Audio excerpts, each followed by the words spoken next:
I've got a son who's a little bit of a Godzilla fan. His name is Jack. A couple of Christmases ago, we got him this big poster of Ghidorah the three-headed monster, and it has Godzilla, Mothra, and Rodan all fighting Ghidorah. It's 9 pieces the same size that make up one giant poster. And he hung it on his wall with packing tape, just taped it all together. Well, he left it when he moved out recently because it was really stuck to the wall, and I managed to get it off the wall and get some of the tape off. And I'm going to mount it on plywood and make a gallery wall out of it in his new apartment. So I needed very precise measurements because I'm going to cut plywood to exactly fit each piece. Luckily, they're all exactly the same size.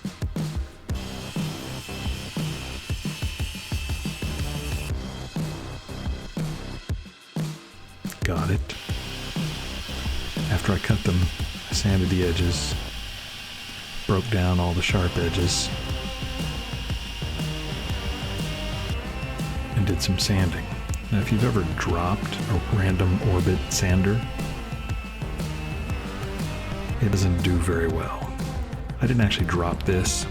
I was working on another project, and in the background, you'll see it comes to life on its own and runs off the table onto the floor. Now, it didn't break right then, but it broke it enough that it didn't take long for it to come apart later. Crazy as it is, that's what happened. So I moved to the other sander. Now I'm just sanding the flat surfaces on this to get it as smooth as I can. And I love this brown paper just to protect the surfaces and keep things from getting everywhere. But I painted the edges all black, just satin black, to kind of give it a shadow effect in between whenever I hang them on the wall.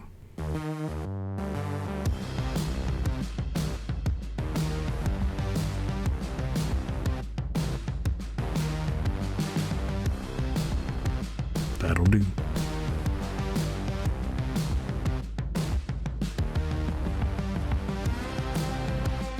So I thought this was a pretty cool idea. I'm using spray adhesive, and I only want it to be on the front and not the edges at all. I don't want the edges to get any overspray.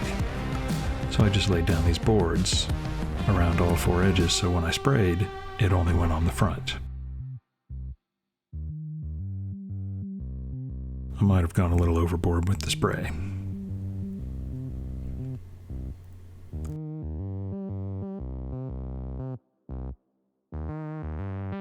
And I also sprayed the poster piece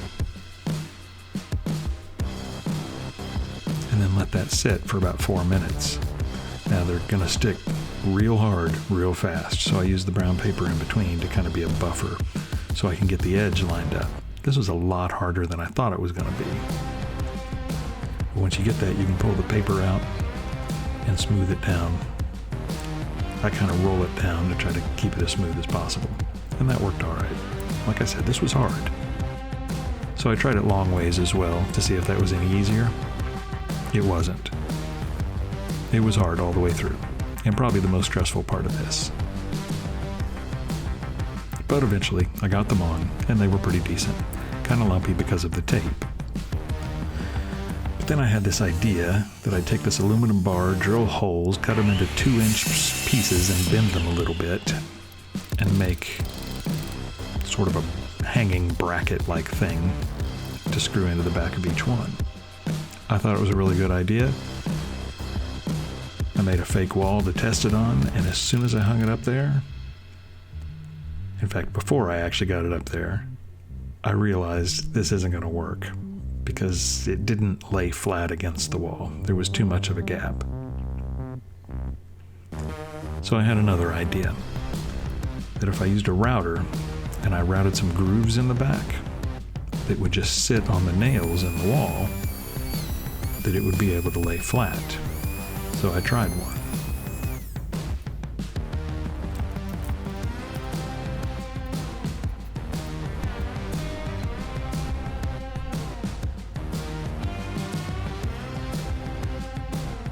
I immediately knew that this was a much better idea. It's completely flat against the wall. And because those grooves are an inch, inch and a half wide, it gives me a little play side to side, so I can get the spacing of the grid on the wall a little easier. So I came up with a way to make this repeatable. Now this router is awful. It doesn't go down straight when it plunges, it kind of wobbles, so all of the grooves are a little wobbly and wonky, which is going to make hanging it just a little more difficult. But using a straight edge and some clamps, I managed to pull it off. Now, if I start with the top center piece, I know that from the edge to the middle of the next one is 8.5 inches. And then I know that those grooves are somewhere around 3 inches from either side of center, so I can know where to put the nails. And it's the same thing for the one on the other side. So then I have the top row. I know exactly what I need to measure and where I need to put the nails to make that work. And the next row is exactly 1.25 inches down from the first row. And then those same measurements across work for the second row as well. And as it goes, the third row plays just like the other two. So in theory, that's how it should work. And actually, it wasn't too bad. Because of those grooves were a little wonky, had to adjust a nail here or there. But I just started with a line where I knew the top needed to be and used the level to draw it so I knew it was straight. And we got them hung up and the gaps are pretty even.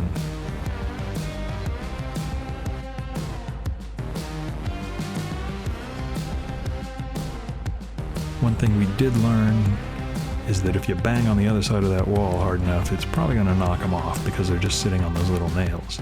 So maybe some poster foam or some tape or something to stick them to the wall to keep it from sliding a little bit might help.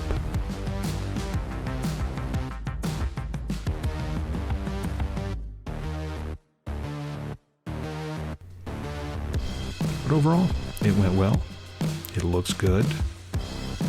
And he's happy with it.